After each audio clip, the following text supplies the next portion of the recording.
up your grappling hooks and lube up your butt cheeks. It's time for Action Henk to face the CHAIRQUISITION. It's a game developed by RageSquid on the Unity engine, although you really could not tell. It's priced to sell at 15 bucks. And what is it? You run, jump, and butt slide in the glorious toy-filled, that's not an innuendo, world of Action Henk. Become a master of momentum and defy physics as you race against the ragged 90s action figures to once and for all prove that Action Henk is the fastest of them all. And it must face the CHAIRQUISITION, so bring it up! 1 chair means that it's crap, 2 chairs means that it's yeah, 3 chairs means that it's pretty good, and 4 chairs means that it's gonna make my butt flaming with its awesomeness. We also have our categories of doom, make what's with the working, shiny sounds, controls, and fun. So let's kick off this ass-tastic review. Then did Action Henk make with the working?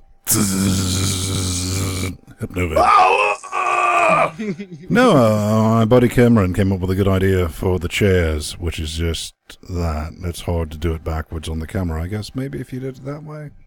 It looks like a chair if you hold it to your face organ. Either, but what you're wondering, how does it run? On the Ubuntu 1404 LTS 980 powered 4K displayed box of business right in your face organ. Well, I'm going to tell you, son, it runs out of the box at a steady 9.0 plus.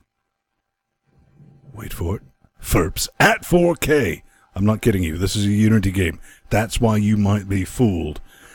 At 4K resolution, no issues. And that's with everything at 11. Now, you cut some things down. It's got a little bit of a meter there.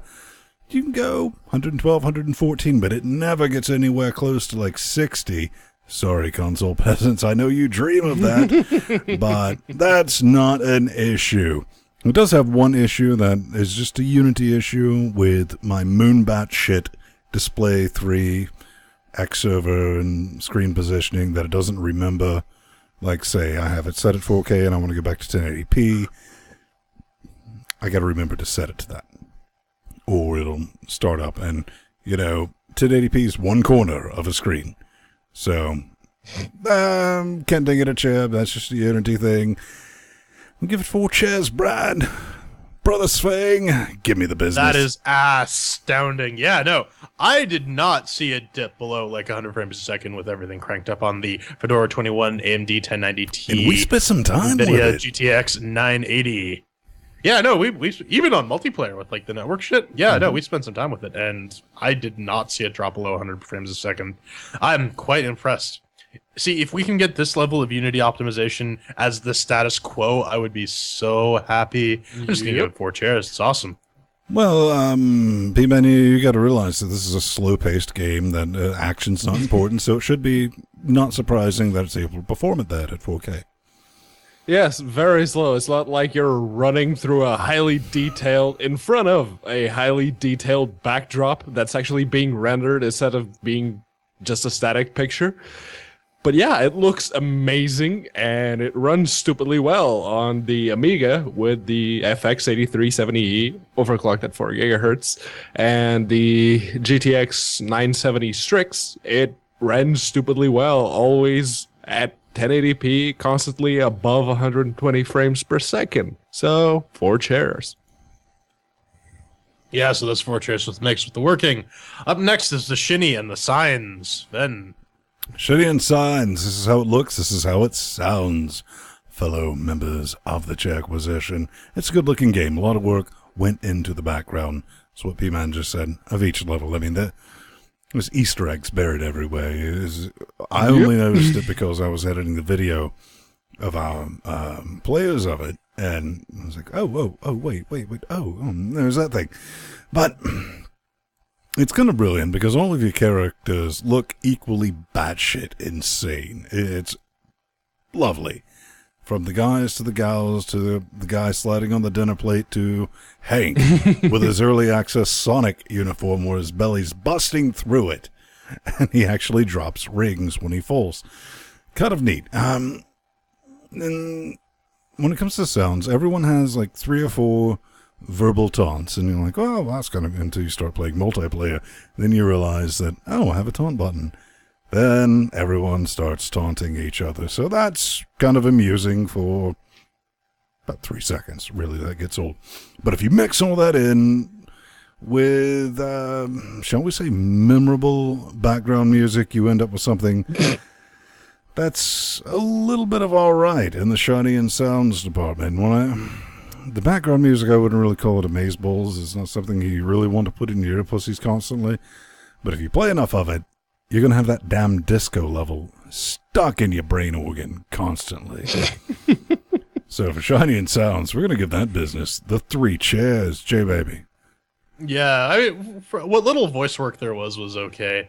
And I wasn't really paying much attention to the music because I'm too focused on the level, because you have to be paying attention or else you're not going to get all those good times and beat all your friends and just be comfortable with the fact that you beat Sandy despite the fact that he's been playing a lot longer than you are. But yeah, no, the backgrounds, that is really where the shiny sounds really stands out, because they paid a lot of attention to that. There are a ton of great Easter egg blink and you miss it jokes. I remember one time while we were filming the players for it, I'm like, oh man, I'm boned. And just as I said boned, there was a Jaws poster that just said boned in the background. I'm like, that is fantastic timing. Bravo, Action Henk. 3 chairs. You say 3 chairs? Yeah. As 3. Boom. All right. Wow. It actually does look amazing, and not just the backdrop. While the backdrop is certainly a big part of it, the fact that they can turn the floor to lava whenever you're going on a jump, and the game doesn't fuck up and it doesn't do the Unity thing where textures start flickering like mad all over the place. That doesn't happen. That was actually genuinely surprising. Good on them for that. But you guys already mentioned the background music. I had to nope it right then and there because you want to memorize it. It's brilliant in the middle of the day.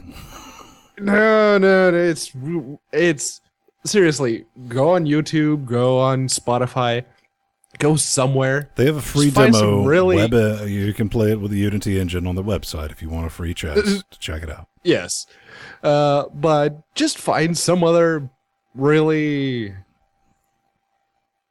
pumped up music, so to speak, to play it with, because their background music's not that good. So it gets -1 chair for that. So 3 chairs. All right, that's 3 chairs for the shiny and the sounds. And now the controls. This is where the game falls a bit flat. A little bit of falling apart sauce, my friends. Yeah.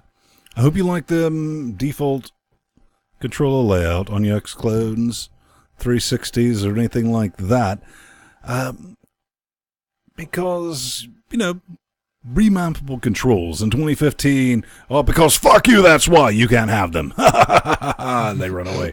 And Snidely whip Snash and the mustache and all that business. I would cut RageSquid, the studio that put this out, a bit of slack if it just made the slightest bit of fucking sense with a layout, and it doesn't. I thought it did until I started playing with Jordan. Then we actually loaded the game up and started playing against each other, and that's where I learned that they are a bit rubbish. I had this game since early access from billions of years ago in the future's past. I just adapted to it, and that's not really what one should do walking into this. But, however, once you wrap your brain organ around the default madness, that is the controls, you'll find actually the button mashing is incredibly responsive. They did a fantastic job on what is mapped on their spray and pray layout. I mean, that would make Lana jealous. Trust me. So at the end of the day, take that shot. RageSquid, you released a 2.5D arcade racer with static controllers. And that boggles my mind. And as per the chairs, no remappable controls. In 2015, you lose 2 chairs. You could have had 4, but that's all you get. Yeah, and I must say this for everyone who's thinking of actually writing or developing a game in the future, do not, and I repeat, do not put your level reset button directly next to your jump button, or you're going to have a bad time. Or an angry Jordan. Yes. Oh, man. So many times. Like, I don't know. I usually expect like B to be the weapon, X to be the other thing. I hate to interject. You realize my clear advantage is having my mind warped around how the controls work. Yes, exactly. Despite the everything just seems like someone threw darts at a board and that determined the controller layout. I mean, jump is where you expect it to be. Level reset is X or B. Grappling is Y, or grappling is X, and checkpoint reset is Y. I don't know. It's all over the place. I would just love the ability to remap the controls to something insane. And I'm not the guy who brings this up. Usually this is Pedro and Men's bag. I usually just deal with the controls. But here is just, it's just miserable. You're halfway through something and you accidentally graze the level reset button and you're like, shit, I just made that jump and now I have to do it again and again and again and again and again. 2 chairs. Yeah, so here's the thing. After I told X Input to stop listening to it, it actually recognized the NVIDIA controller as an Xbox 360, as games are off to do. And good on the Unity guys for actually sorting this one out. You see, like Jordan was saying, this button right here, the B button, Reset. it resets the level. Mm-hmm. The A button jumps. Yep. X uses the grappling, and Y resets the checkpoint. Now, there are a bunch of buttons like the start button and the back button here, which you could use to, I don't know, reset the map, reset to the checkpoint. You could use those, but no, it's right here. So if you just move your finger slightly to the side off the jump button, you reset the whole damn thing. And it's 2015 now. You're shipping a game without the ability to rebind controls in 2015. Okay, I get that you're trying to, from the way that the UI is laid out, I get you're trying to market this game to consoles. I get that. But SteamOS and the Steam machines as consoles don't exactly offer a standard controller. You can use the Steam controller. That's not mandatory. You can use whatever one you happen to have laying around. Pedro, and even Pedro, the Steam you got controller. to understand there is no viable option in 2013, 2014, or 2015 that could ever be used for free that is not even under the GPL.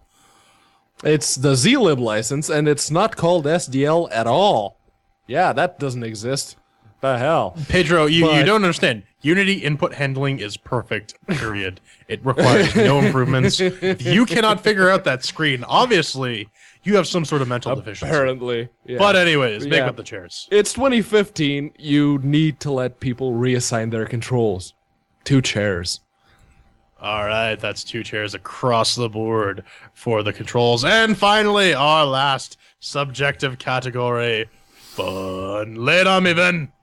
Brothers and sisters, ladies and gentlemen of the CHAIRQUISITION, let's lay this logic down. Let's get a raw man. Some of you might wonder why after saying, well, the controls are a bit shit, but once you get used to them, but why have I spent 8 hours in-game with busted controls? Simple. Multiplayer is fucking amazeballs. Let's just admit it. It's fun. It's 2.5D Trackmania, and I seriously, genuinely could not be happier with it. It's awesome. It's simple to learn, fuck all impossible to master, like bowling while sober. Just impossible. I was going to give it 3 chairs. I'm just going to be genuinely honest with you here. But I had a moment the other night on one of the disco levels. If you play the game, you know what I'm talking about. I was placing second or third constantly, and there was like 4 or 5 gentlemen in there, maybe gentle ladies. I don't know. Maybe that's correct. I don't care. But I did manage a near-perfect run, beating everyone by a full 2 seconds. And this resulted in me, a grown-ass man, standing up and screaming, "Fuck you all." I was it was like, yeah. All right. Apparently I like this game, so I can't give it 3 chairs. I'm going to give it 4. J-Man? Actually, I think, is this like one of the first games you've legitimately given 4 chairs to in the fun department? No, I've given a couple of 4 chairs. Anyways, yeah, no, I didn't really have much of an expectation going into this game. I thought, it's Sonic the Hedgehog clone. Oh man, does it suck you in? My God, you think, oh yeah, it's stupid, and you start playing it, and then you start trying to beat the times, and you're like, God damn it, I see all the improvements I can make, and you just keep going and going and going and going, and lo and behold, like 40 minutes pass, and you're like, where am I? What year is this? Yeah, like Ven said, it is very much an easy to learn, hard to master game, and that is just good game design. Like if you can make it as rewarding for someone playing it for the first time as it is for someone playing it for like the 20th or 30th time, that is excellent game design. These guys deserve a lot of credit for it. It is a very fun game, and you should go buy it. 3 chairs. Yeah. There we go. That's what I was waiting on, Brad. Yeah, this game gotta take the tickles, Clarkson breath. It tickles the side of my brain that wants me to be the best. It's got that leaderboard there, and everyone's apart for like a couple of milliseconds at most. It's got offline and online leaderboards. Yeah, I gotta be better. I gotta be better. And like Jordan said, if you look at the replay, if I jump a little bit earlier, I can actually land down on the slide and actually get some speed on the butt slide. Yeah, I can do that. So you try it again, and you try it again, and then you get to the point where you just, you know what? Fuck this shit. And you alt F4 out of the game, and you get an achievement for rage quitting. Seriously, that cracked me up. Like, it's like, I quit the game and I see the Steam achievement come up. Achievement unlocked. Rage quitter. Well done. Well played. But yeah, I managed to beat Ven on just about every level that I played. I couldn't, for the life of me, actually beat Sandy on the very first level, like the tutorial. I couldn't. He's got like 18 seconds and 23 or something milliseconds, and I'm like, had to be. How did you do that? But as fun as it is, I can't, for the life of me, give it 4 chairs because it doesn't allow people to rebind their controls. In 2015, that's pretty serious. So I'll give it 3. 3 chairs instead. So that's 3 chairs for fun, and if we tally that all up, despite the poor score in Control, it still gets 3 chairs, which is pretty good. Check it out. Yeah, you know what? It's a little on the pricey side. I would still say it's worth it. It's a great party game. It is a great game to play on your own. It is all around fun. Congrats to the guys who designed this. Indeed. They did a damn good job. So, for our final thoughts, I'm going to say a couple of things. We were mainly talking about multiplayer during that because that's where this game genuinely shines. Outside of that, you probably got to go in 4 or 5 odds of single player, but there's tons of tracks in the workshop. And one thing that really bugs me, and it's something I think P-Man will be able to talk about better. I'm left-handed, which there's no way. Well, maybe. You see that little dot there? That's where I put a pneumatic nail gun. It crushed all these bones, and I have virtually no feeling in my left hand. Guess where butt slide is? Left trigger. So when I play shit like this, I'm doing it like this because I have to have like a little bit of visual, and there's a bit of delay that gives people an unfair advantage against me because old man cripple. While aesthetically pleasing, this thing doesn't work that well. That's why I wear rings. So when I pick up things, I know it. And when I break them accidentally by squeezing them too hard, I also know it because I'm screaming and bleeding profusely. I've quit doing that later in life. But P-Man has a better idea. Slightly better or worse, if it were. There's a reason I keep Put it in your nagging mouth. Developers. There's a reason I keep nagging developers about rebindable controls. Because, let's pick up the NVIDIA controller here. See, I actually don't mind the butt sliding being on the left trigger because I can actually reach it. Oh, you with your fancy feeling in your left hand. I'm Pedro Mateus. Look at me. That one.